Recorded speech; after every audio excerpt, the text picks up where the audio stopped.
faith book, the book of faith, the Word of God, the Bible. Isang mapagpalang gabi po sa inyong lahat. Ako po si Preacher Joel Bedora Jr. from Hillcrest Family Life Baptist Church. Ako po yung assigned today, Sunday, April 20, 2025 na magbigay ng ating FBK.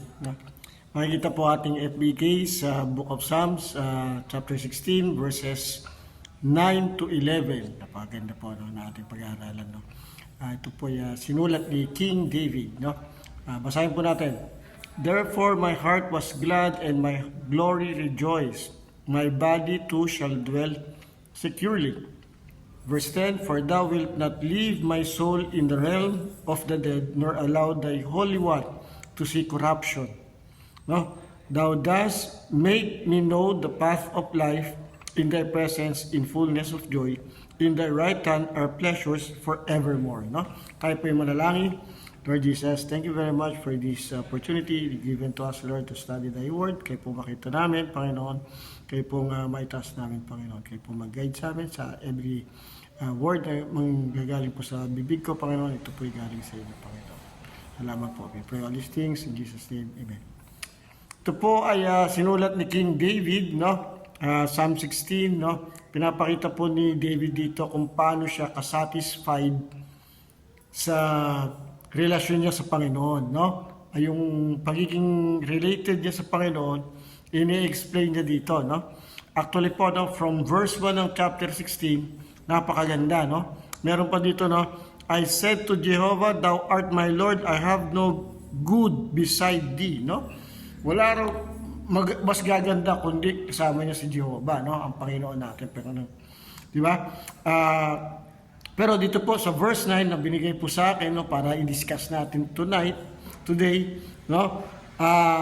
pinapakita naman po dito ni David po yung God's protection and support, Kaya siya na masaya sa relasyon niya sa Panginoon kasi yung protection and support ng Panginoon sa kanya, He rejoices in everything, even the thought of death does not disturb David, Ibig sabihin po, kahit yung pag-iisip ng kamatayan para kay David, hindi siya natatakot, hindi siya na-disturb, hindi siya na-i-stress, Pero masaya pa siya, Kasi ito po yung opportunity to be with the Lord, Security even in the event of death, Secured siya. Nakikita mo yung gusto niya ipakita dito na sigurado siya na kahit kamatayan, masaya pa rin siya kasama ang Panginoon. Death usually inspires fear, Totoo naman, Pag sinabi natin kamatayan sa mga ibang tao, nakakatakot na to, kinakatakutan na to, ayaw mangyari sa kanila, sabihin nila, morbid yung pag-usapan, hirap, hindi magandang pag-usapan niya, Pero dito po, David is proud, Hindi po siya nahihiya na kahit kamatayan ang pag-usapan niyo, mas mapapakita pa niya ang kanyang pagiging secured bilang anak ng Panginoon, bilang may relasyon sa Panginoon. Death to believers means from earth to glory. Totoo naman Dapat tayo po mga Kristiyano na may relasyon sa Panginoon at anak na tayo ng Panginoon. Dapat ito iniisip natin na kamatayan ay graduation na natin para makasama ang Panginoon, Dito rin po, yun ang gusto ni David ipakita, away from the body but present with the Lord, Wala na tayo sa katawan natin, physical na katawan natin, pero present na tayo sa Panginoon, Pinapakita rin po dito, sa verse 11, heaven is a place of fullness of joy, Pinapakita doon, napakasaya na po dito sa lugar na tinatawag na heaven, and unending delights, Walang katapusan na kasayahan, The greatest joy comes from being in Jesus' presence. Ano pa ba hanapin mo kung kaharap mo na ang Panginoon, kasama mo na ang Panginoon? Di ba?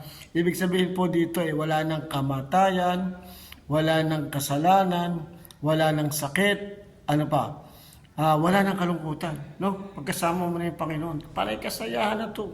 Panay pagpupuri na sa Panginoon, Yun po yung gusto iparating ng verse 11 na to, Kaya, pag si David po talaga nagsulat, talagang mas napipicture niya kung ano po yung relasyon niya sa Panginoon, no? Kaya nga po tinawag siyang a man after God's own heart, no? Tayo pong mga Kristiyano, ano po ba yung masasabi natin pag pinag-usapan o kaya narinig natin yung salitang kamatayan? Tayo pa ay natatakot kasi hindi pa tayo nakahanda. Meron pa tayong gustong gawin para sa ating kamag-anak o para sa ating sarili, no? Pero David, pag pinag-usapan po yan, secure na po siya, no? Napakagandang ano po, no? Na gawing attitude o kaya dali na pag-iisip ng isang Kristiyano, no? Dapat makita po sa atin to, no? Hindi tayo natatakot pagdating sa salitang sa usapang kamatayan, no? Tayo po yung manalangin. Ama naming banal sa langit, salamat po sa aming napag-aralan, Panginoon. Totoo, napakabuti nyo, Panginoon. Lahat pinapakita nyo sa amin, lahat pinararamdaman nyo, lalo na po ang katapatan at pagmamahalin sa amin. Salamat po sa pinag-aralan namin ngayon, Panginoon, sa buhay ni David, Panginoon, hindi po siya takot kahit pag-usapan ang kamatayan at kahit mamatay siya sa ngayon, masaya siya na makakasama kanya, Panginoon. Naway maging sa puso rin po namin bilang anak nyo, bilang Kristiyano, na kahit sa oras na to, kunin nyo kami po ay masaya, kami po ay secured, Panginoon. Salamat po, Panginoon, kayo pong magamit namin itong salita na to araw-araw sa aming buhay spiritual. Nilalapit po namin lahat na to sa Panginoon Jesus. Amen. Amen.